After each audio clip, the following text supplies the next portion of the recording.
Alright, so I'm out with Charlie, and I'm gonna try and work with his recall. I spent a lot of time trying to get him to calmly exit his kennel without pulling on me.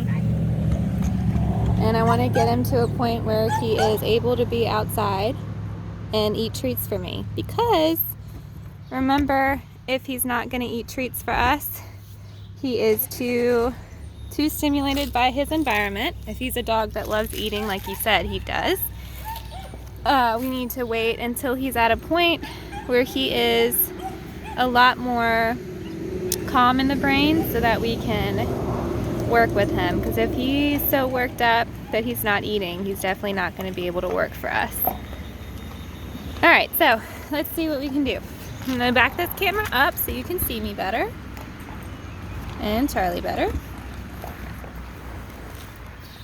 And I'm just going to start by placing some food on the corner of this concrete. I hope you can see it. See, yeah, you can. Hey, Charlie. He sees other dogs walking by. Come on, Charlie. And these are your treats. And while we're waiting here for him to get interested in the food that we have, I want to show you. Yes, Charlie, they're over here. I want to show you some of the leashes that I have. These are called long lines. They are similar to retractable leashes in that they give your dog a lot more freedom on your walks because these leads are probably like 15 foot long. You can buy them like this, or you can make your own, thank you Charlie, by getting a metal hardware clasp like this that costs like $3 at Lowe's, and then you can get some really nice like paracord roping and you can make your own long line. You just tie a handle at the end of it like that. So you just want to make sure that if you make your own, you get a rope that if they were to chew on it, it would not separate easily, which is why you want the paracord. These leads are probably like $25, $30 on Amazon. This cost me like $5. So I'm going to use both today. And the reason why we like using long lines, especially when we're doing recall, is because the long lines allow us to kind of simulate the off-leash experience. And most people want a recall on their dog in case they bust out of the front door one day, or they accidentally drop the leash, or they leave the back gate open. So we want to make sure that we practice the recall skill with dogs in the midst of all of that kind of access, the freedom to access those distractions. And so the long line allows him to get distracted by the environment so we can work him in that distraction landing environment. Okay, so he's eating the treats readily, so I think we got something to work with here. I am going to put this black long line on him. It's a little bit shorter than the green one. And just before we start, all of these gates here are closed, so the fencing is fenced really well, so he's not going to be able to get out if I accidentally drop the leash or something, which I'm not going to do. So now he's on this long line. It's about 15 feet long. And what I'm going to do is allow him to get distracted in his environment. I'm not going to give him the full length yet because I can't expect him, if he's not recalling at the end of a 6-foot lead, I can't expect him to recall at the end of a 15-foot one. So we're going to employ the name game here. You don't want to recall a dog until you say their name first, because remember, their name is what gets their attention from you. When I say his name and he's looking at me, I'm going to give a big hand signal like this. I'm going to say come, and I have a treat in his hand. And when he does come to this hand, he's going to be able to eat a piece of food. And this hand is important to kind of give him a target to come to. We will never be able to chase Charlie down and catch him. No person with 2 legs is going to be able to catch something with 4 legs. So we have to try and make it his idea to come to us. And that's the hard part, because if he is able to explore off-leash because he escaped your yard, he is having access to all of the distractions in his environment. Hang on. Matt. Go. Go. Yeah.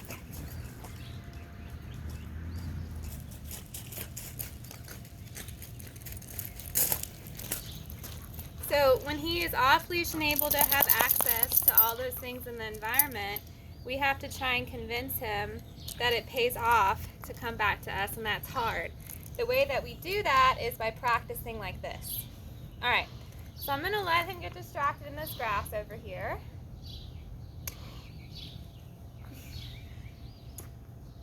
Or I can use him right here. Charlie!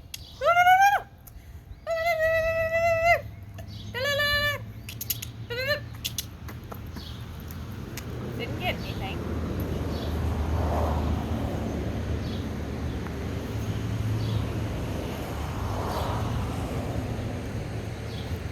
So right now he is more motivated by smelling than working for me. So that means the paycheck that I have, the food, is less rewarding than the smells.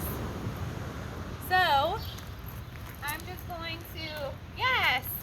I'm going to wait him out for him to look at me naturally, and when he does, I'm going to reinforce him for that. And now he's a little bit more intrigued by me. Charlie! Come! Yes! That was a good one. And then when the dog comes to you, you want to try and pet them and then slide your hand in their collar or their harness so that they get used to feeling caught. All right, I'm going to let him get distracted again. Charlie! Come! Yes, good job. Slip the hand in the collar, just like that. Good job, Charlie. All right. Wait for him to get distracted. Charlie!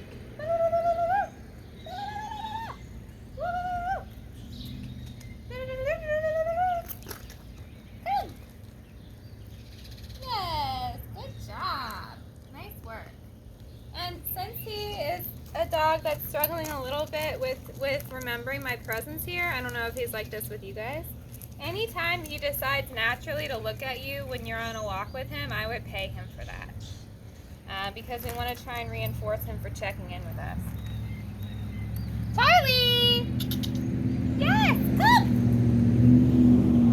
Yes, good boy. Nice work. Good job, buddy. Yeah, that was really good. I'm so glad you came. Yeah. Good. Nice. All right, I did kind of two reinforcements there. I gave food first, and then I gave affection. Charlie! Come! Yes! Good job, buddy. That's so good. Oh, yeah. Oh, yeah. Good boy. Good boy. Good boy. Good boy. Charlie, come! Yes! Good job. Nice work. Good. And if Charlie is a dog that likes to play chase, we want to try and play that game with him when we call him to us. So that's why whenever I call him, I'm kind of moving my body away from him. Yes, good job! Because I want to try and make him feel like I'm about to run away from him. And that's going to inspire him to play tag with me. Good job, Charlie. Alright, so I'm going to show you that. I'm going to let him get really lost at the end of this long line. I don't know if he's going to do this, but we'll see. So he's never been out in this grass before today, so he's probably got a bunch of new smells, so it's going to be harder for me to call him away from this. Let's see if I can do it. Charlie!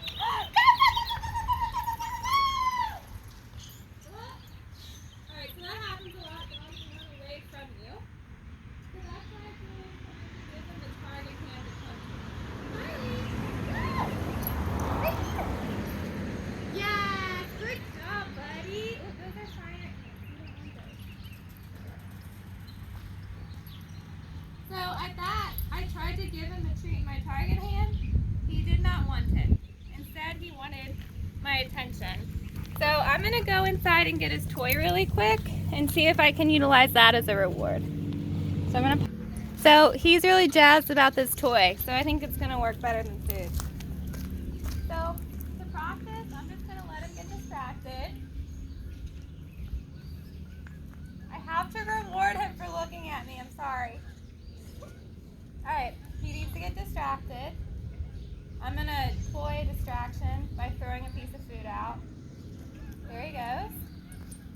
All right, now I'm going to use this toy as a reward for the recall. Charlie! Woo!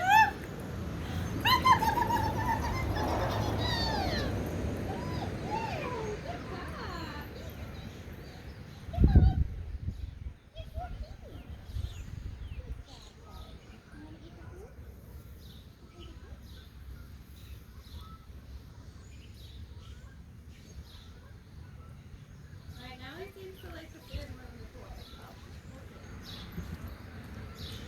Me running away from him though, I think is what's helping him a lot. Alright, I'm gonna let him truly get distracted this time.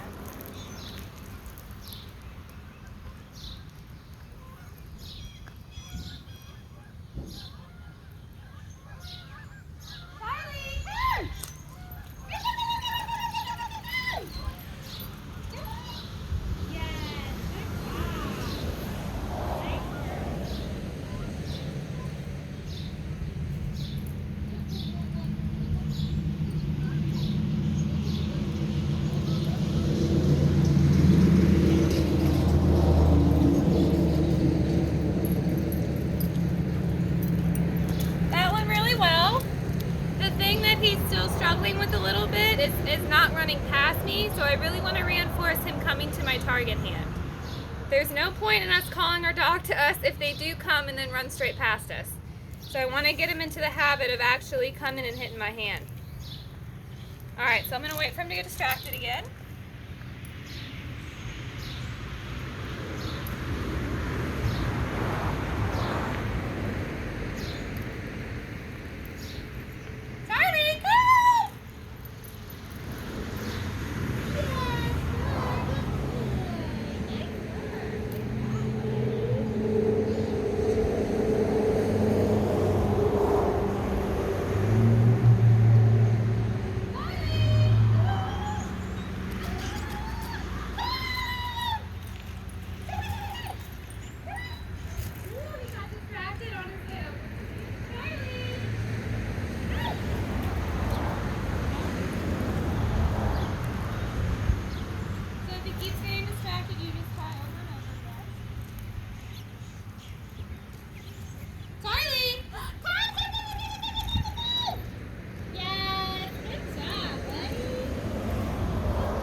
Alright, so something I noticed about him, just like I noticed I think in the first session we had together, he seems to get bored with me very quickly. So I've had the most success with my recalls with him at a long distance if I kept his focus on me by keeping myself turned up and really excitable.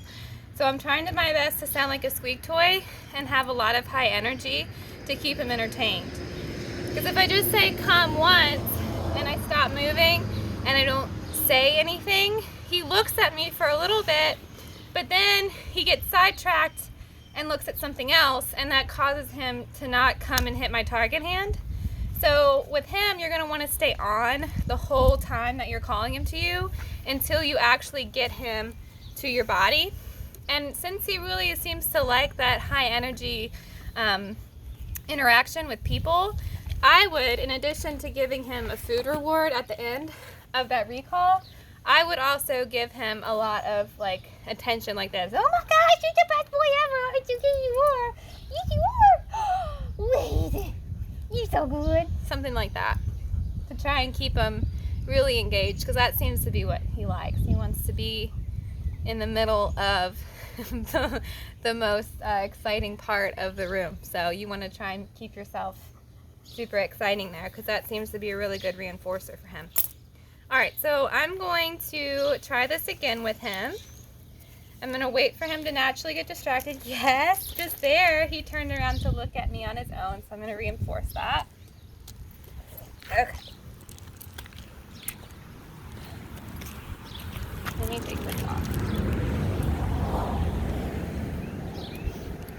All right.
Alright, so I'm going to take a break because it's a lot to stay excited for him.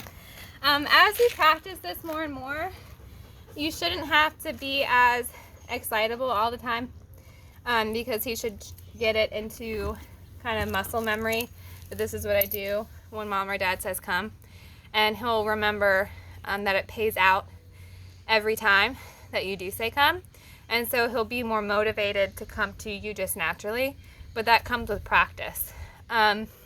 What I would love to have with him right now is something that is more reinforcing than my attention. That seems to be the most reinforcing thing for him, but it's something that's hard for me to administer to him as a handler. I can't really, it's harder for me to have enough energy to do it, and then also to give him more and more, it's hard for me to modulate that.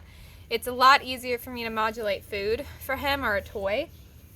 So I am going to ask you guys to get some boiled chicken and bring that for him next week. I want to see if the boiled chicken is something that really gets him going, because I think when he's first learning this, he really needs the high value stuff in the presence of these distractions. So like right now he's looking at a horse, and that's really getting him. So I wish I had a horse in my hand that I could reward him for coming back to me, but I can't.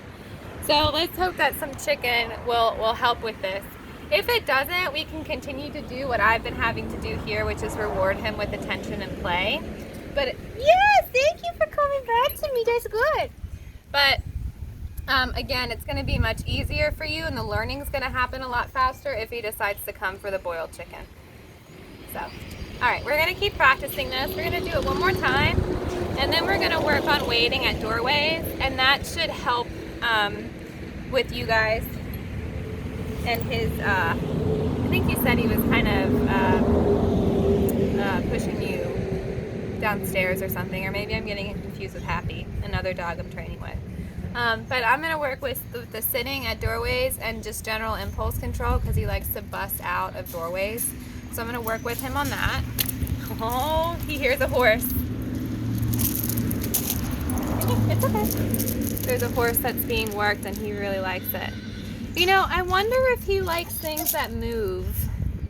We might want to give him some kind of a toy that can move, like a teaser toy or something. I'm going to try and work him through this right now. I know, you're good. The horse is a huge distraction for him. So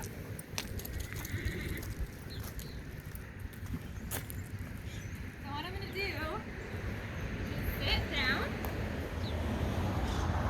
and have him at the end of this wall line. And I'm going to let him go and try and get it. He can't because he's got this leash, but I'm going to let him entertain himself here. The moment that he decides to come back to me, good job. I'm going to say yes, and I'm going to give the food reward.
Good boy. Nice job, buddy.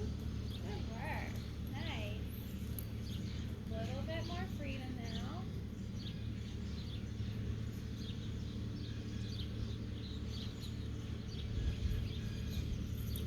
I know. Probably Louise is up for us. I'm gonna go fix his legs real quick.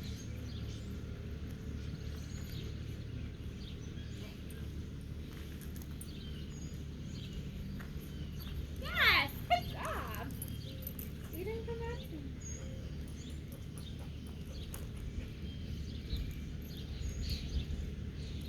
You okay?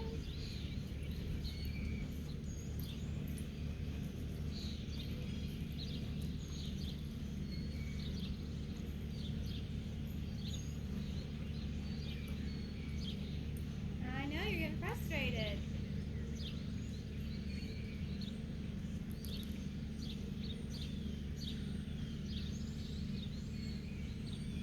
Selling something else as good as a fire answer. Good job, Charlie.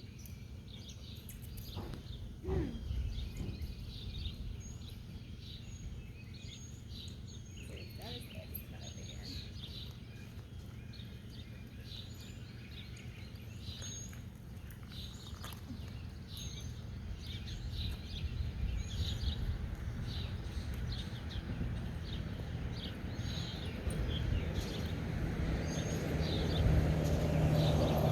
Trying to get him to a place where he's a little bit more calm in the presence of this distraction. And this feeds into all the things you're looking for. Impulse control, recall, engagement, waiting. He's getting himself excited and he's practicing regulating it instead of going full hog on it. He's not able to go full hog on it because he's on this leash. And the moment he shows some impulse control, yeah, especially like checking in with me like that, he's going to get a little bit more freedom. And the horse is still there. He's not as interested anymore now.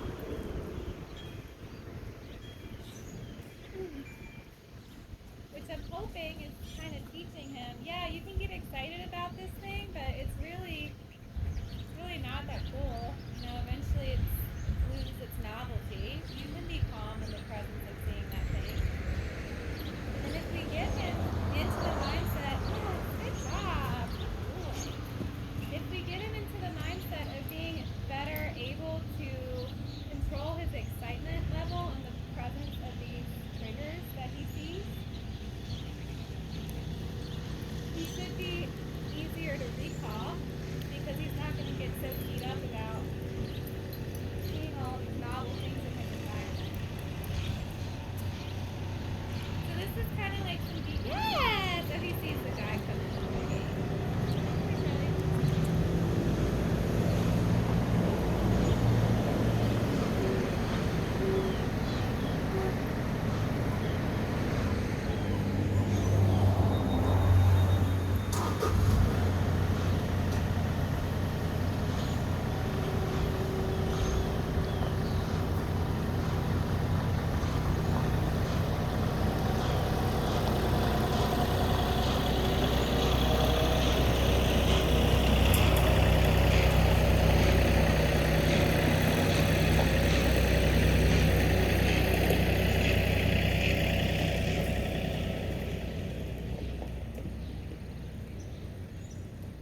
Good boy, Charlie. Yeah. He's almost at the end of the